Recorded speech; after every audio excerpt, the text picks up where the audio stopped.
Welcome back here once again on the Roundtable. Hard to believe we are already entering the month of June. We start to think about summertime, and summertime we think about what are the kids going to be involved with, how are they going to stay busy, and that's why we are so glad to have our guests with us today. We've got Officer Flo Wormley, also Officer Byron Daniels from the Toledo Police Department, here to talk about keeping those kids busy over the summer months. Officer Wormley, why is that so important? Well, it's important because the more opportunity they have to do things out in the community without having any structure, they can get in trouble. Yeah. So me and Officer Daniels decided to do some other things that give parents a place for kids to go that's structured and fun. Talk about Strive a little bit. We've got the artwork up as far as it's an acronym standing for success through review, incentive, vision, and effort. But a lot of words there. But get down to the brass tacks. What are we talking about? What we're talking about with Strive is helping kids pass their OGTs, or students that are 10th grade or above. Even if you're 20 and the only thing that's holding you back from graduating, you still can come to Strive and take that OGT, and if you pass, you can get your diploma. So what it basically boils down to is utilizing an extra opportunity to take care of your Ohio graduation test. This seems like a very blunt question, but why do Toledo Police care? Why do you care what the kids are doing? Police definitely cares because we're out there every day with the children. And I think it's very important that young people look at officers as their friends, as more so opposed to somebody arresting them all the time. Mm-hmm. So we like to make contact with the children, and as Officer Wormley mentioned, the Strive program, it's just a great opportunity, so we do care. Yeah, we're going to get down to the specifics of all that is offered through there. We all went around the table and we were talking about how we've all lived here a majority of our lives, and I was asking you about the ebbs and the flows as far as where we see crime activity involving young people. Do you feel it's at a high point? It peaks, it comes and goes. It's just like a ski slope, and as the weather gets warmer, crime definitely increases. So this is why we're trying to get involved with the young people and let them get involved with us. What about you? You and I were talking earlier this week, and you said, you know, that you do have those summer months, but there have been upticks.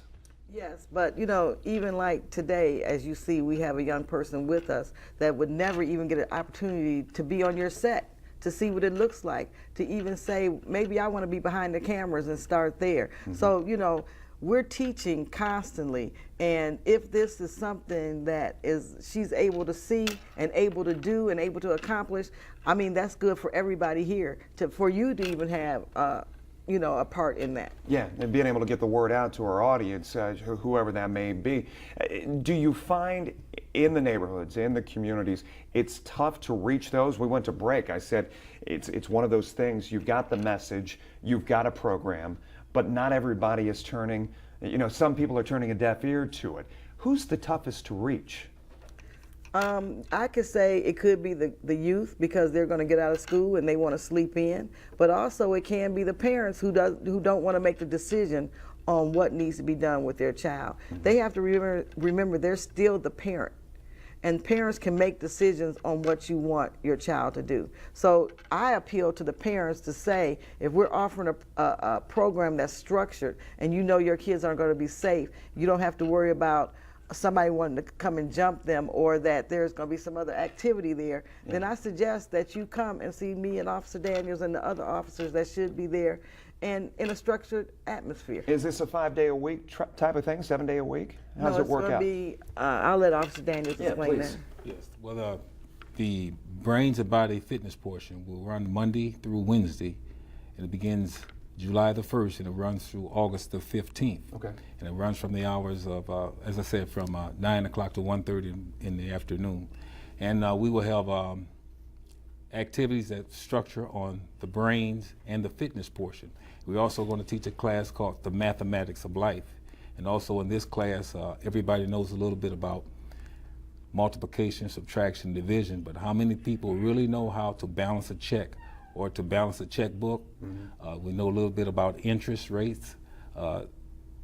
the portion Life of cashing skills, in. I mean, more or life less. skills. Yeah, skills that you need. Cashing a check at a bank or a credit union as opposed to local corner store. Yeah. So we're going to teach them everyday mathematics that you can use in life. Yeah, and obviously hitting at the target months of right there in the heart of the summer when interest starts swaying. Or I guess talk about you mentioned the fitness part of this and the fact that they're going to be working alongside Toledo police officers. Yes, side by side with us. We're going to be doing aerobics. We're going to be doing weighted hula hooping. There's going to be basketball classes. There's going to be All happening where? all happening at Robinson Middle School, Okay. 1075 Horns. And we have that program in place. We also have etiquette lessons. We're going to be teaching etiquette to the boys and to the girls, to teach them how to dress for success. Yeah. You know, just proper manners, handshakes, eye contact, things of that nature. Let me ask you, and as a parent, and this is one of those things, and I know you guys can agree with this as well. You said it's hard to reach the parents. It may be the tougher job to reach the parents, but everything you're describing, hats off to you for getting that word out there and doing these types of skills. But don't you think that's something that should be happening at home? Oh, definitely. That should be something that should be happening at home. But we do know that a lot of youth are in single parent households. And when you have a parent that's working or a mom that's working, is she able to get to everything that needs to be gotten to? So all we are is a support system to the families in the community. And hopefully they don't mind reaching out and seeing a different side of the police, because we do offer different options, opposed to you get in a fight in school, you get arrested. Well, you may get in a fight in school, and instead of arresting you, they bring you to the police probation team.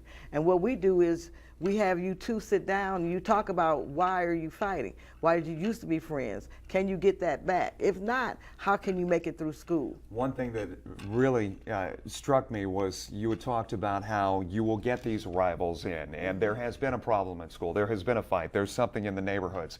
But you get this person in and that person in, and you put them together on a team. Does that really work? Well, you know, it does work. And really, if you probably go to Facebook, you'll see me with two young ladies that we brought in. And the situation started on Facebook, and I told them it's going to end on Facebook. So we were all together in a picture on Facebook. Bickering back and forth, Bickering social back and networking, forth. that type of Yes, thing? yes. And they got into a fight over it. So we brought them together, and they got a chance to air out with the parents sitting there. They got a chance to air out everything they needed to say. Yeah. And then after that, they hugged each other. We took a picture. I said it started on Facebook. We're going to send it back out so your friends will know it's ending on Facebook. Yeah. And also, I want to add to that, we had two young men who were involved in the fight early in the year. We brought them in, we sat both students and parents down, and they worked together on our Strive probation basketball team. And I got a call this morning. Tomorrow, we're leaving up to Detroit, Michigan. We're taking a bunch of young men up to a prison, doing like a modified version of Scared Straight program. Well, the young man called this morning that his mom had forgotten about the trip, and he wants to go. So he will be leaving with us tomorrow. So it's about, we're reaching out to them, and this young man who was involved in this fight, he's looking forward to his trip tomorrow. So his mom is getting all the paperwork solved. Making an impact, obviously, and an impact on him that he wants to still be involved with. I want to point out we're taping on Thursday, that trip happening on Friday. Community service is key to this probation team effort working, correct? Yes, it is. I mean, we want to teach the youth that they have to give back to their community. You know, even if they make a mistake, we make them give back to the community and let them see how important it is to do that. Whether it be we're out picking up the parks, or we're out at our tow lot cleaning out the cars, or we're out along cleaning the fence lines. We just find blighted areas, and we just take a target at those. Yeah, we get, and I seem to say this every week, we get tunnel vision in the media because we report on this, we report on that. Does it hit you, I mean, in the heartstrings as far as seeing these kids shoot each other, the domestic situations that we continue to respond to? Yes, it does. I mean, it's hard not to get attached, you know, personally attached to them. It bothers you, but you must. Because you're in these neighborhoods. Yes, you're in these neighborhoods. And then we report it, and you know the names. Yes, and we care about it. We're human. We're human beings, and officers are good people. But there's a line you have to separate. But at the same time, you got to go deeper. There's underlying reasons why shootings, why gang activity, broken homes, everything comes into play. So, you know, we try to try to empathize with them a little bit. Talk a little bit about, go ahead, you were going to say. Even I'll piggyback off of that because you have to go deeper. You know, a street officer does not have time to go that deep to find out how far back did the issues begin. And so with the police probation team, we're able to take that time and go a little deeper and find out why this young person has issues, why they're not doing well in school, what happened in their background, and where can we turn you around at. Find the solutions. Yes. Talk about chess. Oh my God, this is what I'm gonna let Officer Daniels come, because this is what he came up with when we talked about chess and making the proper moves. An historic game, Yes. yet it has applications. Yes, it does. And chess is a thinking man's game. And so when the young people come in, we put a chessboard out and we let them think about the move that you make. If you be real careful on that move that you make on the chessboard is equivalent to moves that you make in life. And as you know, they can be pretty costly and pretty detrimental. So we're trying to get the students to think about chess moves, make the direct applications to life. Yeah. You take some time to teach them the game and then sit them down to actually play it. Yes. And what's the response been? Oh, they're overwhelmed. They're excited about it. Intimidated? Yeah. Well, no, they aren't intimidated. Some of them are asking us about chess Yeah. when we come in and they see the chessboards in, and they bring it up. So Yeah. we're pretty excited about it. We have a dean from Robinson High School who's agreed to be our main instructor for our chess in the Brains and Body Fitness program. Yeah, talking with Officer Flo Wormley and also Officer Byron Daniels from the Toledo Police Department. We want to put up some phone numbers if people have information. First and foremost, the registration for getting involved in this this program, which is coming up this summer, is there a cutoff? Yes, because it's going to be so many of us. So we're looking at maybe 15 youth in each rotation. Okay. You know, that's more than enough because we have teachers there. We don't want to overwhelm them with 30 kids in a classroom. Right. So we're thinking along 15. Because that never happens in schools. So we just want to make sure that they're getting enough and learning enough out of there. Yeah. You know, I want to piggyback off of his chess game. We also do it with checkers. Although, you know, checkers, you move a little more quicker. Yeah. But when you make a move in checkers, and it's a good move, then you don't get captured, then you go and you write something on the board good about you. But then when you get captured, you have to go back to the board and write something that you need to change about you. And then we discuss it. And how do they respond to that? Oh my God, They come up with some good creative stuff? Oh yeah, they come up with creative stuff, and we work on how can you make the changes to be a better person. Once again, touch on the cutoff, if there is any cutoff date as far as getting involved in this program. Well, we should have a cutoff date probably around June 20th. Okay. Yes. Because obviously it starts that first week in July. And the phone numbers, once again, 419-245-1367 is one number you can call. Also 419-245-1165. Strive is not new. No. Are you seeing progress? Are you seeing results? Oh, definitely I'm seeing results. And I'm going to talk about Miss Adams today. That's a parent that's calling to get her daughter, I'm going to say her got about name, 30 seconds. Joanne Adams, into the Yes. program. And so she called her daughter, she passed in 05. And so now her next daughter is coming through. And we talked about parents making decisions to send their kids, not letting the kids make a decision not to go. An example right there. Yes. Officer Wormley, Officer Daniels, thank you so much for taking the time. More information, call those phone numbers we showed you earlier. We'll be right back. Wrap things up for this Sunday right after this.